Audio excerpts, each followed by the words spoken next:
प्यारे बहनों और भाइयों, मेरा नमस्कार स्वीकार हो। आज हम आपके लिए बताएंगे अध्यात्म क्षेत्र में स्वर्ग के गुण और दोष। तो इसमें वैराग प्रकरण में वशिष्ठ में एक प्रकरण आया है कि स्वर्ग में गुण और दोष हैं, तो वो किस किस प्रकार से अनुभव होते हैं, इसको ध्यान दे करके सुनिए। कि जैसे मान के चलिए, उसमें बताया गया है प्रकरण में कि किसी को राजपुण्य की सामग्री के अनुसार मनुष्य स्वर्ग के उत्तम फल भोगता है।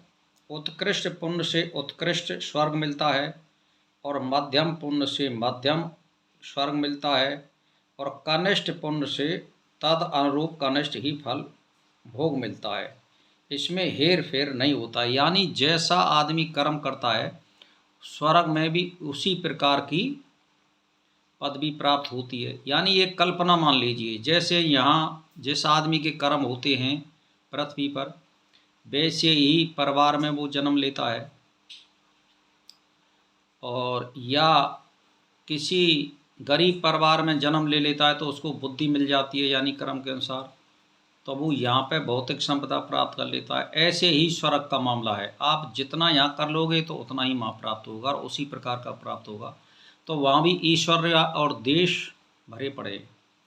तो इस प्रकार उत्कृष्ट पुण्य से उत्कृष्ट स्वर्ग मिलता है और मध्यम से मध्यम और मध्यम से मध्यम, कनिष्ठ से कनिष्ठ इस प्रकार मिलता है। महाशय पुण्य के तारतम्य के अनुसार स्वर्ग और स्थान वहाँ के प्रमुख तारतम्य में उत्कर्ष और अपकर्ष होता है। जिसमें उत्तम स्वर्ग प्राप्त नहीं है उसको उत्तम स्वर्ग वाले की उत्कृष्टता असह्य प्रतीत होती है, यानी उसको दुख प्राप्त होता है। जैसे किसी आदमी के पास साइकिल है और वो मोटरसाइकिल वाले से कुड़ता है, यार मैं कितना वो हूँ, मैं अपनी साइकिल चला रहा हूँ, ये मोटरसाइकिल चला रहा हूँ। मोटरसाइकिल वाला कार वाले से अपनी जलन पैदा करता है कि मैं जो है मोटरसाइकिल पे जा रहा हूँ, भगवान मैंने ऐसा क्या किया, ये गाड़ियों में डूल रहे हैं। यानी भौतिक संपदा दे करके ईश्वर्या होती है। ऐसे ही स्वर्ग में ये सारी चीज़ आप आत्मा अनुभव करती है, इसका मतलब ये होता है। तो इसमें उसमें उत्तम स्वर्ग वालों की उत्कृष्टता असह्य प्रतीत होती है। समान स्वर्ग वाले एक दूसरे के साथ ईर्ष्या, स्पर्धा, द्वेष आदि करते हैं। उत्तम स्वर्ग वाले अपनी अपेक्षा हीन स्वर्ग वालों से हीनता और अल्प स्वर्ग सुख देखकर संतोष करते हैं। जब तक पुण्य क्षय नहीं होता तब तक वह स्वर्ग का वासी रहता है। जो उत्तम मध्यम और अधम सुख का अनुभव करते हुए काल यापन करते हैं और तदंतर पुण्यों के क्षीण होने पर सभी मनुष्य लोक में आकर जन्म ग्रहण करते हैं। यहाँ स्वर्ग से फिर आकर के आपको यही जन्म ग्रहण करना पड़ेगा। तो अब स्वर्ग में ये गुण और दोष विद्यमान है, यानी वहाँ पर भी वही प्रतिक्रिया है जो इस पृथ्वी पर है। कुल मिलाकर के ये है।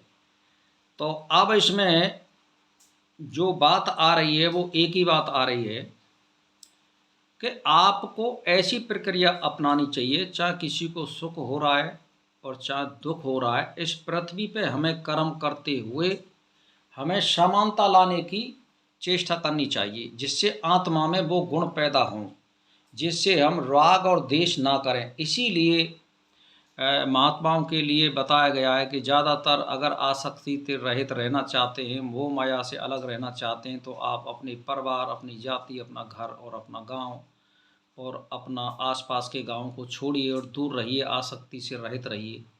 इसका मतलब ये बताया गया है जिससे वो आदमी किसी से आसक्ति ज़्यादा प्रेम भाव नहीं रख सके, समान भाव रख सके। तो जब ये आत्मा में दृढ़ता आ जाएगी तो आपको स्वर्ग या मोक्ष होगा, वहाँ आपको कोई कष्ट नहीं होगा। मुक्ति में भी आत्मा के लिए वही स्थिति है। मुक्ति में भी ऐसी नहीं है सभी मुक्त आत्माएं एक सी होती है, उनका भी कर्म का आधार होता है। उच्च कोटि की आत्मा होती हैं, उनको उच्च कोटि का मोक्ष प्राप्त होता है। अधम कोटि का जिनका मोक्ष होता है कर्मों के आधार पर, तो उनको वही स्थिति उनको वहाँ प्राप्त होती है। तो थोड़ा बहुत और उसी कर्म के आधार पर आपको फिर प्रथम सृष्टि में जन्म मिलेगा। यानी जो बहुत जिनके चित्त में दृढ़ निष्ठा है सत्य बोलने की, सत्य आचरण करने की, चरित्रवान रहने की, उनको प्रथम सृष्टि में जन्म मिलता है। उससे कम जो आचरण वाले हैं उसको फिर द्वापर में मिलेगा, त्रेता में मिलेगा, फिर द्वापर में मिलेगा, फिर वो कलयुग में मिलेगा। तो कहने का मेरा मतलब ये है कि वो आपके शरीर से कर्म से संपर्क कर रही है सारी क्रियाएं। धर्म कोई मंदिर में पूजा पाठ करने से प्राप्त नहीं होता है, वो तो हमारा तो मंदिर एक माध्यम है, उसके द्वारा हम सीख सकते हैं, महापुरुष का एक आलम्बन लेते हैं, वो तो इसीलिए की जाती है। लेकिन सगरी जितनी क्रिया हैं वो आपसे शरीर से संबंधित है। इसको साधने के लिए, क्योंकि आत्मा रूपी परमात्मा आपके अंदर है, हमें इसको सिद्ध करना है। ये हमें अपने कर्मों से सिद्ध करना पड़ेगा। जैसे आप एक आदत डालिए कि मुझे सुबह अपने 3 बजे उठिए और अपने साफ़ सफाई करके नहा धो करके और परमात्मा का स्मरण कीजिए, ध्यान कीजिए, और फिर 1 आध घंटा टहलने का अभ्यास कीजिए, कुछ समय आप योगा में दीजिए। तो इस तरह आप नियमबद्ध बन जाओगे और कोई कर्म की इच्छा मत करो, तो आत्मा फिर इसको ग्रहण करेगी। और भाई जब तुम ईश्वर आदेश करोगे और तुम्हें आदत नहीं पाड़ोगे, तो फिर आत्मा में वही व्यसन प्रवेश कर जाएंगे और वो उसी तरह का आचरण करने लग जाएगी। इसीलिए मैं ये कहता हूँ कि अगर समता प्राप्त करनी है तो राग देश से दूर होने के लिए आप निष्काम कर्म करिए। कर्म से कोई इच्छा मत करिए, कर्म करने से। मैं जो कर्म कर रहा हूँ मेरा तो नित्य नैमित्तिक कर्म है, मुझे करना चाहिए। और ईश्वर प्राप्ति हेतु ईश्वर का ध्यान चिंतन, शरीर को साधने के लिए आपको योगा है, टहलना है, प्राणायाम है, ये करना पड़ेगा। खाने के लिए आप ज़्यादा मत खाइए, कम भी मत खाइए। तो इस तरह से आप एक सम अवस्था प्राप्त करोगे और कोई फल की इच्छा नहीं करोगे, परमात्मा के ऊपर छोड़ दोगे, तो आप कहीं भी दुख नहीं पा सकते हो। बस इसी के साथ मेरा नमस्कार स्वीकार हो।